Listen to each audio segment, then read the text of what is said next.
What do you do when the person you once loved turns into your worst nightmare? Imagine begging someone for over 6 months to leave your house, only for them to laugh in your face, threaten your life, and leave you drowning in bills. That was my reality. But what my narcissistic ex didn't realize was that his arrogance would be the very thing that destroyed him in the end. If you've ever been used, betrayed, or had someone treat your kindness like weakness, then you'll want to stick around for this story. And hey, if you believe karma always comes full circle, hit that like button, subscribe, and let's dive into one of the most satisfying breakups you'll ever hear about. When I first met him, I thought he was charming. Isn't that how these stories always start? But that charm quickly turned into manipulation, and before long, I was living with a man who drained every ounce of peace from my life. For 6 months, I begged him to leave my home. 6 months. Every day felt like walking on eggshells because he wasn't just lazy. He was emotionally abusive, manipulative, and a narcissist through and through. He owed me over $2,000. Money he never even tried to pay back. Instead of contributing to bills, groceries, or even basic responsibilities, he blew what little money he had on drugs, alcohol, and junk food. He couldn't hold a job for more than a few months. And every time I brought up money or responsibility, he twisted it around, making me feel guilty for even asking. I was exhausted. Mentally, emotionally, financially. I wanted my life back. No matter how politely I asked, no matter how many conversations I tried to have, he refused to move out. He acted like my home was his safe haven, even though he wasn't paying a dime. And then came the breaking point. It wasn't just the drugs. It wasn't just the money. It wasn't even the endless lies I was starting to uncover. It was the night he blew up at me, screaming, red-faced, and threatening my life. That was it. I was done being scared in my own home. I made a police report. I went to court.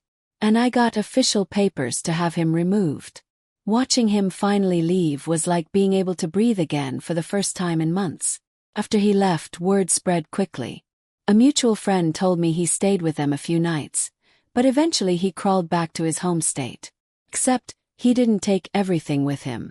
He left his car, parked right outside our mutual friend's home, just sitting there. For months, the plates expired while it sat collecting dust.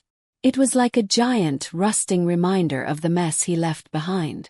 First I ignored it.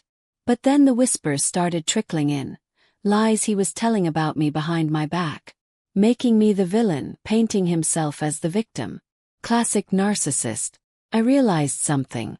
That car wasn't just an abandoned hunk of metal. It was leverage, proof of his irresponsibility, and a chance for karma to finally do its job. So I did what any smart, petty ex would do. I reported his car as abandoned. No more free parking. No more excuses. No more reminder of his existence in my world. Within days, the tow truck came. His precious car was yanked away, plates expired and all. And just like that, the last piece of him in my life disappeared. The best part. He had no one left. The friends he thought were our friends. They were my friends. None of them even liked him. They stopped returning his calls. Stopped defending him.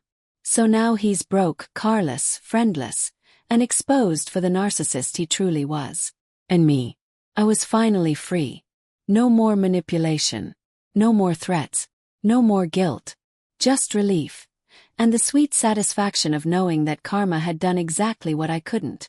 You know, people like him think they're untouchable. They think they can lie, manipulate, and threaten their way through life without consequences. But the truth. Karma doesn't need you to lift a finger. Just needs time. And when it finally catches up. Oh, it's beautiful. If this story gave you chills, smash that like button and share it with someone who needs to hear that karma does come around. Tell me in the comments, what's the most satisfying revenge you've ever witnessed? And of course, subscribe for more stories where justice always gets served.